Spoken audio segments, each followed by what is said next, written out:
February 1952. A prototype of the M48 Patton rolls off the assembly line at the Detroit Tank Arsenal. It would become one of the most enduring tanks in military history.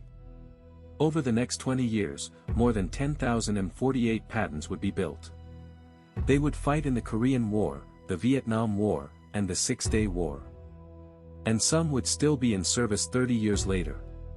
Today, we're deep diving into the M48 Patton, the post-World War II mainstay that fought in 3 major conflicts. From its origins to its final battles, we'll uncover why it became a legend. The M48 was born out of necessity. After the war, the U.S. Army needed a modern replacement for the aging M26 Pershing. The Cold War was heating up, and the Soviets were fielding new tanks like the T-54. In 1947, the U.S. Army issued requirements for a new medium tank. It needed to carry a 90mm gun, weigh around 49.5 tons, and be fast enough to keep up with mechanized units. The design team at the Detroit Arsenal, led by Colonel James L. Collins, worked under intense pressure. The Soviets were advancing, and the U.S. needed a tank ready by 1952. But turning this idea into reality would prove far harder than anyone imagined. The M48 would face delays, technical failures, and political battles before it ever saw combat. The M48's 90mm gun was its defining feature.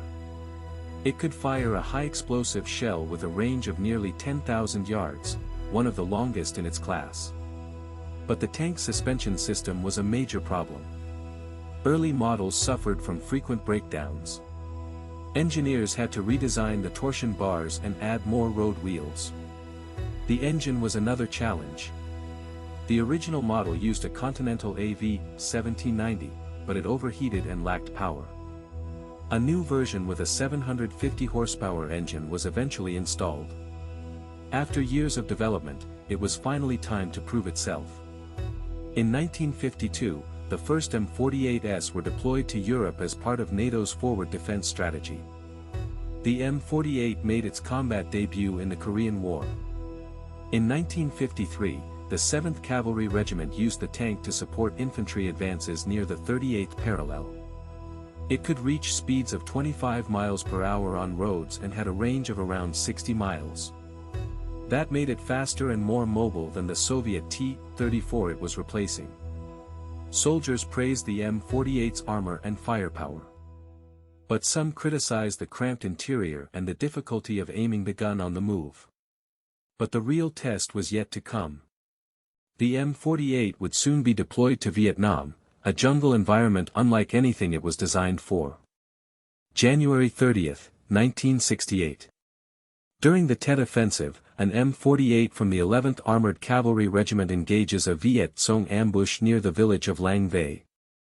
The tank's armor held up against RPGs and anti-tank mines. But the heat and humidity caused frequent mechanical failures. Maintenance crews worked around the clock to keep the tanks running. In the Six-Day War of 1967, Israeli forces used the M48 to great effect. The 7th Armored Brigade, led by Colonel Ariel Sharon, used the tanks to break through Egyptian lines in the Sinai. The tank's 90mm gun could destroy enemy positions from a distance. But Israeli engineers soon modified the M48 to fire guided missiles from the turret, a first in tank warfare.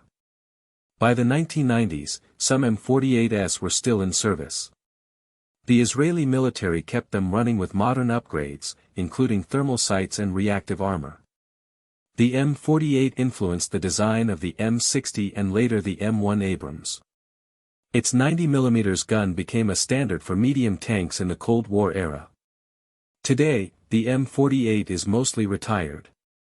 But its legacy lives on in museums and in the memories of those who fought in its turret. The M48 proved that a single tank design could adapt to 3 different wars, and still perform under fire. Which military subject should we deep dive next? Comment below and subscribe for more.